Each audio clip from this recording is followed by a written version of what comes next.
What would you do if he was always there, lurking in the shadows, just watching you? He won't go away, the police can't help. How will you protect yourself?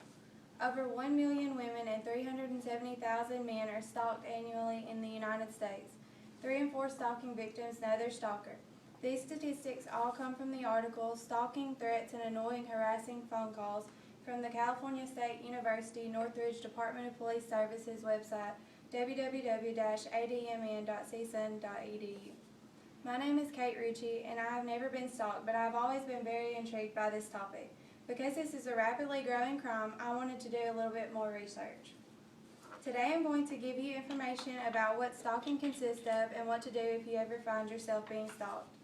Let's start with some information about what stalking is and what it consists of.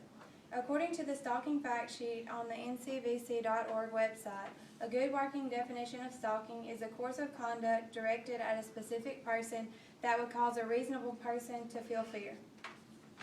Anyone can be targeted by a stalker.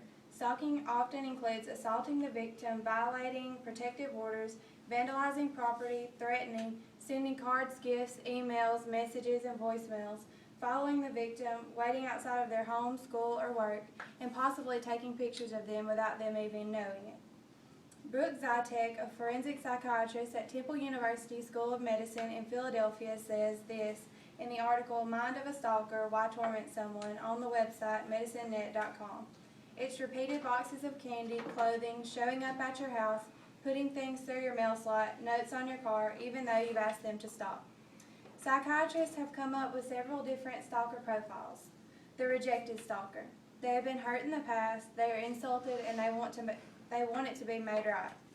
The resentful stalker. This kind feels sorry for themselves. They will threaten, but it's very unlikely that they will act on those threats. The intimacy-seeking stalker has made themselves believe that the victim has fallen in love with them. They're usually mentally unstable and very delusional. The incompetent stalker means no harm. They are abnormal people that don't know how to fit in socially. They don't understand what's acceptable in dating and romance. The predator is the most serious kind of stalker. This is all about control, violence, and gratification. These stalkers usually don't know their victim, and the victim may not even know that they're being stalked. This stalker plans out their attack, rehearses it, and then goes through with it. Stalkers have low confidence and very little self-esteem, yet they believe that they are very important. Most tend to be the person that you would least likely expect, usually someone that you know. These are very lonely and shy people. They're looking for attention and are willing to do anything to get it. Now, we'll talk about what to do if you ever find yourself being stalked. The following tips were found on the article Tips for Stalking Victims on the Investigation Discovery Channel website, investigation.discovery.com. First, you should always contact the police immediately, especially if you are threatened in any way. Begin to keep a journal, recording all stalking activity. Never delete any emails, texts, or voicemails that could be used as evidence. If possible, get a restraining order. Never respond to your stalker. Interacting with them just could make things worse. Always let the people in your life know what's going on. Be very descriptive when telling them about your stalker. You may want to start using an alternate mailing address.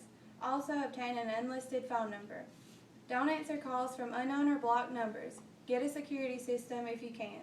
Start varying routines. Take different routes to the places that you visit often. Don't take chances. If you feel in danger or threatened, take action immediately. In conclusion, I presented information today about what stalking consists of and what to do if you ever find yourself being stalked. I hope you have learned about the safety measures you can take if you are ever in a stalker situation. Understand that it is a very serious crime and you don't need to take it lightly. I'm going to end with a quote I found on the Quotesio.com website under the article Quotes with Stalkers. This quote is by Jill MacArthur. A stalker will look for any kind of attention, positive or negative. A vast majority of them don't see themselves as stalkers. Thank you.